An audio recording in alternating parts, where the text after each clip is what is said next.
ಮಧ್ಯಾಹ್ನದ ಶುಭಕಾಮನೆಗಳನ್ನು ಸಲ್ಲಿಸುತ್ತಾ,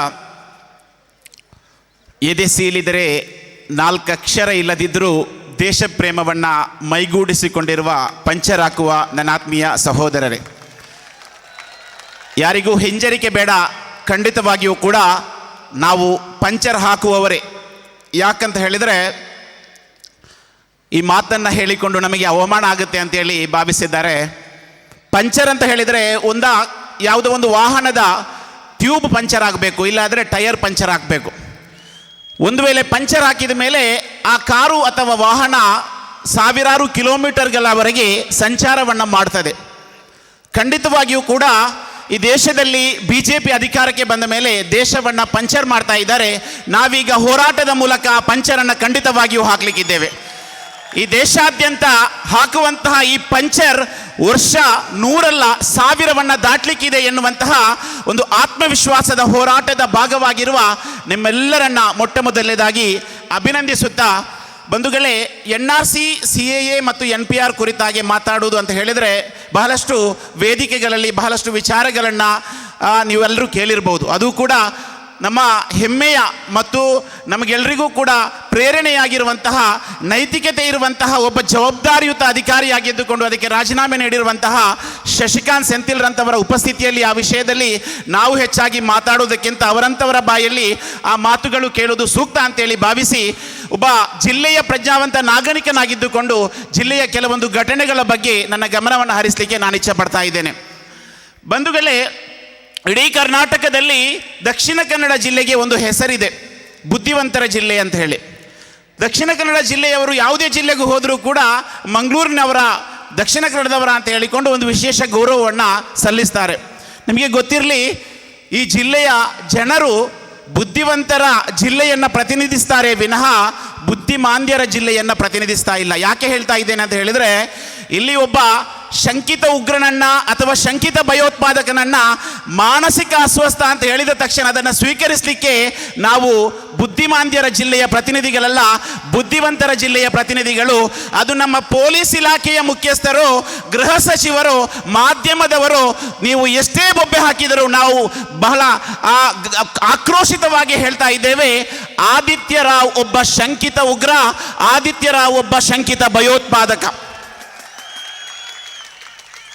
ಇವತ್ತು ಬಂಧುಗಳೇ, ನಿಮ್ಗೆಲ್ರಿಗೂ ಗೊತ್ತಿರಬಹುದು, ಈ ಘಟನೆಯ ಕುರಿತಾಗಿ ನಮ್ಮ ಗಮನವನ್ನು ತಿರುಗಿಸುವಂತಹ ಪ್ರಯತ್ನಗಳು ನಡೀತಾ ಇದೆ. ಆತನನ್ನು ಮಾನಸಿಕ ಅಸ್ವಸ್ಥ ಅಂತ ಹೇಳಿಕೊಂಡು ಇಲ್ಲಿ ನಾವು ಕೆಲವೊಂದು ಪ್ರಶ್ನೆಗಳನ್ನು ನಮ್ಮ ಜಿಲ್ಲೆಯ ಕೆಲವೊಂದು ಯುವಕರು ಸೋಷಿಯಲ್ ಮೀಡಿಯಾದಲ್ಲಿ ಪ್ರಶ್ನಿಸಿದರು. ಆತ ಮಾನಸಿಕ ಅಸ್ವಸ್ಥ ಆದರೆ ಬಾಂಬ್ ಹೇಗೆ ತಯಾರು ಮಾಡಿದ?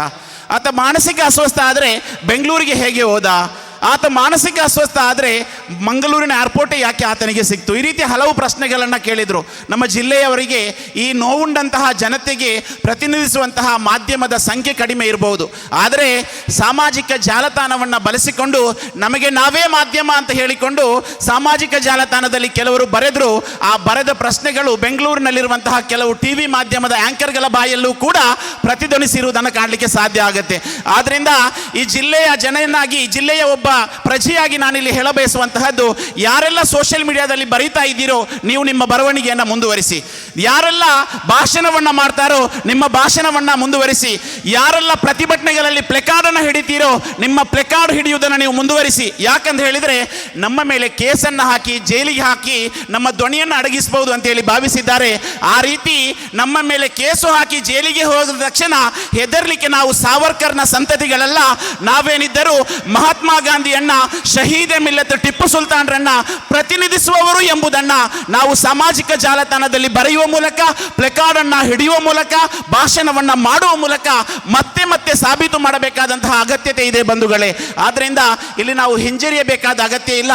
ಈ ದೇಶದ ಜನವಿರೋಧಿ ಕಾನೂನಿನ ವಿರುದ್ಧವಾಗಿ ಯಾವುದೇ ಮುಲಾಜಿಲ್ಲದೆ ಧ್ವನಿ ಎತ್ತುವಂತಹ ಒಂದು ಪ್ರಜ್ಞಾವಂತ ಪ್ರಜೆಗಳಾಗಿ ನಮ್ಮ ಧ್ವನಿಯನ್ನು ನಾವು ಏರಿಸೋಣ ಅಂತ ಹೇಳುತ್ತಾ, ಖಂಡಿತವಾಗಿಯೂ ಕೂಡ ಅಗತ್ಯ ಬಿದ್ದರೆ ಅಗತ್ಯ ಬಿದ್ದರೆ ಈ ದೇಶದಲ್ಲಿ ಅಶ್ಫಾಕುಲ್ಲಾ ಖಾನ್ರಂತೆ ನೇಣುಗಂಬಕ್ಕೆ ಏರಲು ಸಜ್ಜಾಗುವ ವಿನಃ ಗೋಡ್ಸೆಯಂತೆಯೇ ದುಷ್ಟನಾಗಿ ಖಂಡಿತವಾಗಿಯೂ ಕೂಡ ನೇಣುಗಂಬಕ್ಕೆ ಏರುವವರು ನಾವಾಗದಿರೋಣ ಅಂತ ಹೇಳಿಕೊಂಡು ಸಂದರ್ಭೋಚಿತವಾಗಿ ಸ್ಮರಿಸೋದಕ್ಕೆ ಇಚ್ಛೆ ಪಡ್ತಾ ಇದ್ದೇನೆ ಬಂಧುಗಳೇ.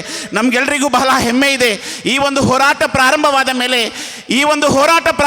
ಮೇಲೆ ಈ ಹೋರಾಟದ ಕಿಚ್ಚನ್ನು ಹೆಚ್ಚಿಸಲು ಬಹಳಷ್ಟು ಮಂದಿ ಇಂತಹ ವೇದಿಕೆಗಳಲ್ಲಿ ಸೇರಿಕೊಂಡ್ರು. ಅದರಲ್ಲಿ ವಿಶೇಷವಾಗಿ ನಮಗೆ ಕಾಣ್ತಾ ಇರುವಂತಹ ಶಶಿಕಾಂತ್ ಸೆಂಥಿಲ್ರಂತಹ ವ್ಯಕ್ತಿಗಳು ಅಥವಾ ಕಣ್ಣನ್ ಗೋಪಿನಾಥ್ರಂತಹ ವ್ಯಕ್ತಿಗಳು, ಅದೇ ರೀತಿ ಇಂತಹ ನ್ಯಾಯಕ್ಕಾಗಿ ಧ್ವನಿಯನ್ನು ಎತ್ತಿಕೊಂಡು ಜೈಲಲ್ಲಿ ದಿನವನ್ನು ದೂಡ್ತಾ ಇರುವಂತಹ ಸಂಜೀವ್ ಭಟ್ರಂತಹ ವ್ಯಕ್ತಿಗಳು, ಅದೇ ರೀತಿ ಚಂದ್ರಶೇಖರ್ ಆಜಾದ್ರಂತಹ ವ್ಯಕ್ತಿಗಳು ಈ ಒಂದು ಹಕ್ಕಿಗಾಗಿ ನ್ಯಾಯಕ್ಕಾಗಿ ಹೋರಾಟವನ್ನು ಮಾಡಿಕೊಂಡು ತಮ್ಮ ಹೆಜ್ಜೆಯನ್ನು ತಮ್ಮ ಹೋರಾಟದ ಸಂಕಲ್ಪವನ್ನು ತೊಟ್ಟುಕೊಂಡು ದೇಶಾದ್ಯಂತ ಸಂಚಾರವನ್ನು ಮಾಡ್ತಾ ಇರುವುದನ್ನು ನಮಗೆ ಕಾಣಲಿಕ್ಕೆ ಆಗುತ್ತೆ ಸಹೋದರರೇ.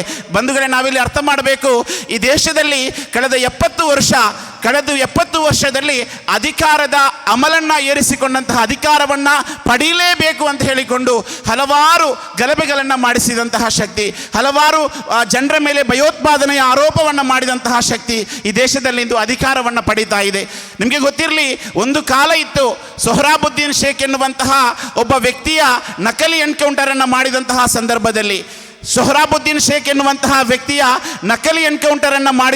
ಸಂದರ್ಭದಲ್ಲಿ ಅಮಿತ್ ಶಾರನ್ನ ಜೈಲಿಗೆ ಹಾಕಲಾಗಿತ್ತು. ಒಂದು ವೇಳೆ ಈ ಒಂದು ಆರೋಪದ ಮೇಲೆ ನಡೆದಂತಹ ಆ ಬಂಧನ ಏನಿದೆಯೋ ಅದನ್ನು ನಮ್ಮನ್ನು ಆಳಿದಂತಹ ವರ್ಗಗಳು ಗಂಭೀರವಾಗಿ ಪರಿಗಣಿಸಿದ್ದಲ್ಲಿ ಖಂಡಿತವಾಗಿಯೂ ಕೂಡ ಇಂದು ಸಂಜೀವ್ ಭಟ್ ಜೈಲಿಗೆ ಹೋಗಬೇಕಾದಂತಹ ಅಗತ್ಯವಿರಲಿಲ್ಲ, ಅಥವಾ ಶಶಿಕಾಂತ್ ಸೆಂಥಿಲ್ರಂತಹ ವ್ಯಕ್ತಿಗಳು ರಾಜೀನಾಮೆಯನ್ನು ನೀಡಬೇಕಾದಂತಹ ಅಗತ್ಯತೆ ಇರಲಿಲ್ಲ. ಮಾತ್ರವಲ್ಲ, 2002ರ ಗುಜರಾತ್ ಗಲಭೆ ನಡೆಯಿತು ಬಂಧುಗಳೇ. ಈ ಗಲಭೆಯಲ್ಲಿ ಇಂದು ಪ್ರಧಾನಮಂತ್ರಿಯ ಪಟ್ಟವನ್ನು ಏರಿರುವಂತಹ ನರೇಂದ್ರ ಮೋದಿಯವರನ್ನು ನಿಜವಾಗಿಯೂ ಕೂಡ ಜೈಲಿಗಟ್ಟಿದ್ದಿದ್ರೆ ಇಂತಹ ರಾಜೀನಾಮೆಗಳು, ಜೈಲಿಗೆ ಹೋಗಬೇಕಾದಂತಹ ಪ್ರಸಂಗಗಳು ನಡೀತಾ ಇರಲಿಲ್ಲ. ಆದ್ದರಿಂದ ಇದು ಒಂದು 2ನೇ ಸ್ವಾತಂತ್ರ್ಯದ ಒಂದು ಪ್ರಾರಂಭ ಆಗಿದೆ. ಈ ಸ್ವಾತಂತ್ರ್ಯ ಹೋರಾಟದಲ್ಲಿ ನಾವೇನು ತೊಡಗಿಸಿಕೊಂಡಿದ್ದೇವೆಯೋ ಅದು ಮುಡುಪುವಿನ ಈ ಒಂದು ಮೈದಾನದಲ್ಲಿ ಈ ಒಂದು 5 ಗಂಟೆಯೋ 6 ಗಂಟೆಯೋ ಮುಗಿದ ನಂತರ ನಮ್ಮ ಹೋರಾಟದ ಕಿಚ್ಚು ಖಂಡಿತವಾಗಿಯೂ ನಿಲ್ಲಬಾರ್ದು. ನಾವಿದನ್ನು ಮುಂದುವರಿಸಬೇಕು. ನಾವು ಈ ಹೋರಾಟದ ತೀವ್ರತೆಯನ್ನು ಇನ್ನಷ್ಟು ಹೆಚ್ಚಿಸಿಕೊಂಡು ಹೋಗಬೇಕಾದಂತಹ ಅಗತ್ಯ ಇದೆ. ಆದ್ದರಿಂದ ಇದಕ್ಕೆ ಇನ್ನಷ್ಟು ಹೋರಾಟಗಳಿಗೆ ನಾವೆಲ್ಲರೂ ಸ್ವಯಂ ಪ್ರೇರಿತರಾಗಿ ಎಲ್ಲ ಇದರ ವಿರುದ್ಧ ಧ್ವನಿಗಳು ನಡೀತದೋ, ಇದೀಗಾಗಲೇ ಭಾಷಣಕಾರರು ಹೇಳಿದರು 28ಕ್ಕೆ 30 ತಾರೀಕಿಗೆ ಬೇರೆ ಬೇರೆ ಕಾರ್ಯಕ್ರಮಗಳಿದೆ ಮಂಗಳೂರಿನಲ್ಲಿ. ಎಲ್ಲ ಕಾರ್ಯಕ್ರಮಗಳಲ್ಲೂ ಕೂಡ ನಾವೆಲ್ಲರೂ ಸ್ವಯಂ ಪ್ರೇರಿತರಾಗಿಕೊಂಡು ತೊಡಗಿಸಿಕೊಳ್ಳುವಂತಹ ಒಂದು ಪ್ರಯತ್ನವನ್ನು ಮಾಡಬೇಕಾಗಿದೆ. ನಮ್ಮೊಂದಿಗೆ ಕೇಳ್ತಾ ಇದ್ದಾರೆ, ನಿಮಗೆ ದೇಶ ಪ್ರೇಮ ಇದೆಯಾ, ನಿಮ್ಮ ಪೌರತ್ವ ಕೊಡಿ, ನೀವು ಭಾರತೀಯರಾ ಅಂತೇಳಿ ಪ್ರಶ್ನಿಸ್ತಾ ಇದ್ದಾರೆ. ಅವರೊಟ್ಟಿಗೆ ಒಂದು ವಿಚಾರವನ್ನು ಬಹಳ ಸ್ಪಷ್ಟವಾಗಿ ನಾನು ಹೇಳೋದಕ್ಕೆ ಇಚ್ಛೆ ಪಡ್ತಾ ಇದ್ದೇನೆ. ನಿಮಗೆ ನಮ್ಮ ಭಾರತೀಯತೆಯ ಬಗ್ಗೆ ನಿಮಗೆ ಪ್ರಶ್ನಿಸಬೇಕು ಅಂತ ಹೇಳಿದರೆ ನಮ್ಮ ಪೌರತ್ವದ ಐಡೆಂಟಿಟಿ ಕಾರ್ಡನ್ನು ಕೇಳಬೇಡಿ. ನಿಮಗೇನಾದರೂ ಈ ದೇಶದಲ್ಲಿ ಮುಸಲ್ಮಾನರು ಪೌರತ್ವವನ್ನು ಸಾಬೀತುಪಡಿಸಬೇಕು ಅಂತ ಹೇಳಿದರೆ ನೀವು ಇಂಡಿಯಾ ಗೇಟಿಗೆ ಹೋಗಿ ಅಲ್ಲಿರುವಂತಹ ಹೆಸರುಗಳನ್ನು ನೋಡಿ.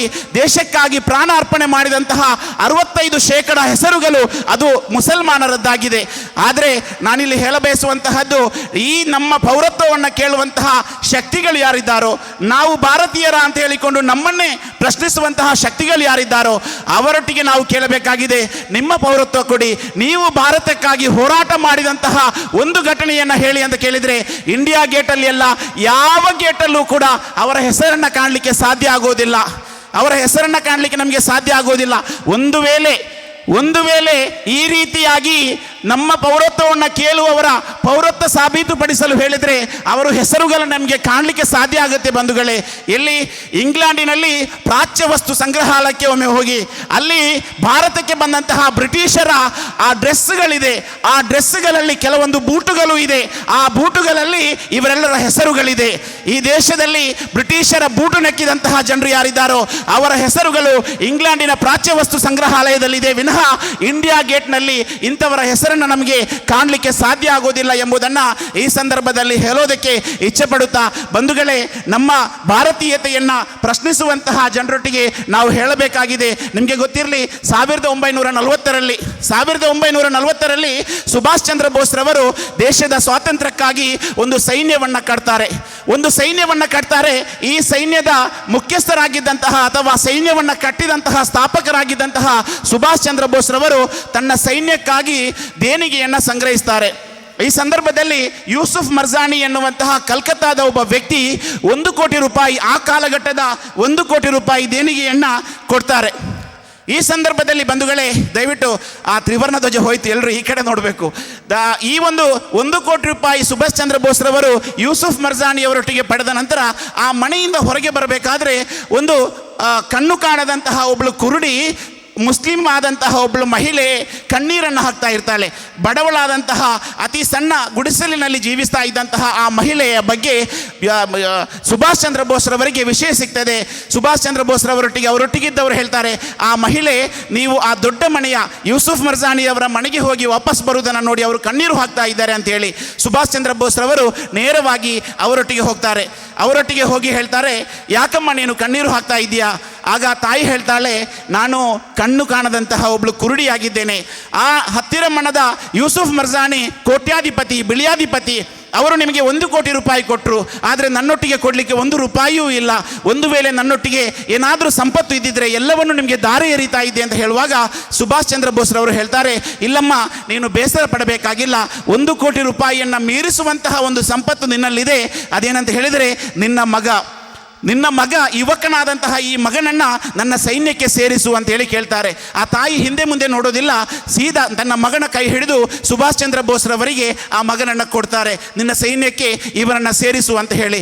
ಆ ಮಗನಾಗಿದ್ದಾನೆ ಸಹೋದರರೇ ಶಾನವಾಸ್ ಖಾನ್ ರವರು ದೇಶದ ಸ್ವಾತಂತ್ರ್ಯಕ್ಕಾಗಿ ಬ್ರಿಟಿಷರ ವಿರುದ್ಧ ಹೋರಾಟ ಮಾಡಲಿಕ್ಕೆ ಸೈನ್ಯದಲ್ಲಿ ತರಬೇತಿಯನ್ನು ಪಡೀತಾರೆ.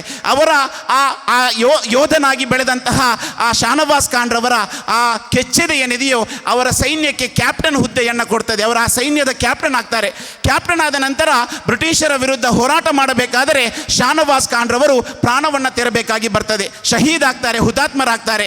ಈ ಸಂದರ್ಭದಲ್ಲಿ ಶಾನವಾಸ್ ಖಾನ್ ರವರ ಮೃತದೇಹವನ್ನು ಇಡೀ ಸೈನ್ಯವನ್ನು ಕರೆಸಿ ಸುಭಾಷ್ ಚಂದ್ರ ಬೋಸ್ ರವರು ನಿಲ್ಲಿಸ್ತಾರೆ. ನಿಲ್ಲಿಸಿಕೊಂಡು ಅವರ ಎದುರಲ್ಲಿ ಆ ಮೃತದೇಹವನ್ನು, ಆ ಶಹೀದಾದಂತಹ ಆ ಶರೀರವನ್ನು ಅಲ್ಲಿ ತಂದು ಇಡ್ತಾರೆ. ಇಟ್ಟ ನಂತರ ಹೇಳ್ತಾರೆ, ಅವಳ ತಾಯಿ ಶಾನವಾಸ್ ಖಾನ್ರ ಆ ಕುರುಡಿಯಾದ ತಾಯಿಯನ್ನು ಕೂಡ ಆ ಸೈನ್ಯದ ಮುಂಭಾಗಕ್ಕೆ ತರ್ತಾರೆ.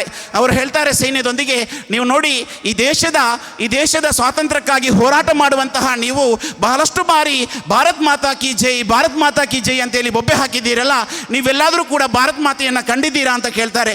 ಎಲ್ಲ ಸೈನಿಕರು ಮುಖ ನೋಡ್ತಾರೆ. ಆ ಸಂದರ್ಭದಲ್ಲಿ ಸುಭಾಷ್ ಚಂದ್ರ ಬೋಸ್ ಅವರು ಹೇಳ್ತಾರೆ, ನಿಮಗೆ ಕಣ್ಣಲ್ಲಿ ಭಾರತ್ ಮಾತೆಯನ್ನು ನೋಡುವಂತಹ ಒಂದು ಸುವರ್ಣ ಅವಕಾಶ ಸಿಕ್ಕಿದೆ.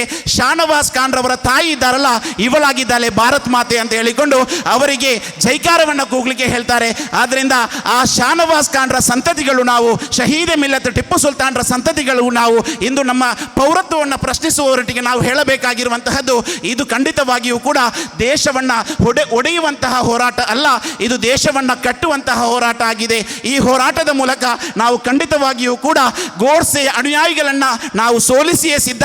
ಯಾಕಂತ ಹೇಳಿದರೆ ಬ್ರಿಟಿಷರನ್ನು ಸೋಲಿಸಿದಂತಹ ಗಾಂಧಿಯ ಅನುಯಾಯಿಗಳು ನಾವು. ಈ ಹೋರಾಟದಲ್ಲಿ ನಾವು ಮನುವಾದಿಗಳ ಮನುಸ್ಮೃತಿಯನ್ನು ಸೋಲಿಸಿಯೇ ಸಿದ್ಧ. ಯಾಕಂತ ಹೇಳಿದರೆ ಸಂವಿಧಾನದ ಫಾಲೋವರ್ಸ್ಗಳು ನಾವು. ಈ ಹೋರಾಟದಲ್ಲಿ ಆಗಸ್ಟ್ 15ರಂದು ಹಗಲು ಹೊತ್ತಿನಲ್ಲಿ ಹೆಮ್ಮೆಯಿಂದ ಹಾರಾಟ ಮಾಡುವ ಈ ತ್ರಿವರ್ಣ ಧ್ವಜವನ್ನು ನಾವು ಗೆಲ್ಲಿಸಿಯೇ ಸಿದ್ಧ. ಯಾಕಂತ ಹೇಳಿದರೆ ಮಧ್ಯರಾತ್ರಿಯಲ್ಲಿ ಭಗವದ್ಗೀತೆಯನ್ನು ಹಾರಿಸುವಂತಹ ಶಕ್ತಿಗಳ ವಿರುದ್ಧದ ಹೋರಾಟವನ್ನು ಕೈಗೆತ್ತಿಕೊಂಡವರು ನಾವು. ಖಂಡಿತವಾಗಿಯೂ ನಾವೆಲ್ಲರೂ ಕನಸು ಕಾಣುವಂತಹ ಜಾತ್ಯತೀತ ಭಾರತವನ್ನು ಮಗದೊಮ್ಮೆ ಕಟ್ಟಿಯೇ ಸಿದ್ಧ. ಆ ಒಂದು ದೇಶವನ್ನು ಕಟ್ಟುವ ಸಲುವಾಗಿ ಖಂಡಿತವಾಗಿಯೂ ಕೋಮುವಾದಿ ಶಕ್ತಿಗಳನ್ನು ಮೆಟ್ಟಿಯೇ ಸಿದ್ಧ ಎಂಬಂತಹ ಪ್ರತಿಜ್ಞೆಯನ್ನು ಮಾಡಿದವರು. ಆದ್ದರಿಂದ ಈ ಹೋರಾಟದಿಂದ ನಾವು ಹಿಂಜರಿಬಾರದು. ಇದು ಒಂದು ಮೈದಾನದಲ್ಲಿ ಈ ಶುಕ್ರವಾರದ ದಿವಸ ಸೇರಿದಂತಹ ಈ ಜನಸ್ತೋಮ ಏನಿದೆಯೋ ಇದು ಇಲ್ಲಿಗೆ ಸಮಾಪ್ತಿಯಾಗಬಾರದು. ಮಗದೊಂದು ಸ್ವಾತಂತ್ರ್ಯದ ಕನಸಿನೊಂದಿಗೆ ಸರ್ವ ಜನಾಂಗದ ಶಾಂತಿಯ ತೋಟ, ರಸಿಕರ ಕಂಗಳ ಸೆಳೆಯುವ ನೋಟ, ಹಿಂದೂ ಕ್ರೈಸ್ತ ಮುಸಲ್ಮಾನ ಪಾರಸಿಕ ಜೈನ ಉದ್ಯಾನ ಎಂಬುದನ್ನು ಆ ಭಾರತವನ್ನಾಗಿ ಕುವೆಂಪು ಕುವೆಂಪು ಕಂಡ ಕನಸಿನಂತೆ ನಾವು ಆ ಕನಸನ್ನು ನನಸು ಮಾಡಲು ನಾವೆಲ್ಲರೂ ಸೇರಿ ಪ್ರಯತ್ನಿಸೋಣ ಅಂತ ಹೇಳಿಕೊಂಡು ಹಾರೈಸುತ್ತಾ ಅವಕಾಶಕ್ಕಾಗಿ ಅಭಿನಂದನೆಯನ್ನು ಸಲ್ಲಿಸುತ್ತಾ ನನ್ನ ಮಾತಿಗೆ ವಿರಾಮವನ್ನು ಹಾಕ್ತಾ ಇದ್ದೇನೆ. ಜೈ ಹಿಂದ್, ಜೈ ಭಾರತ್.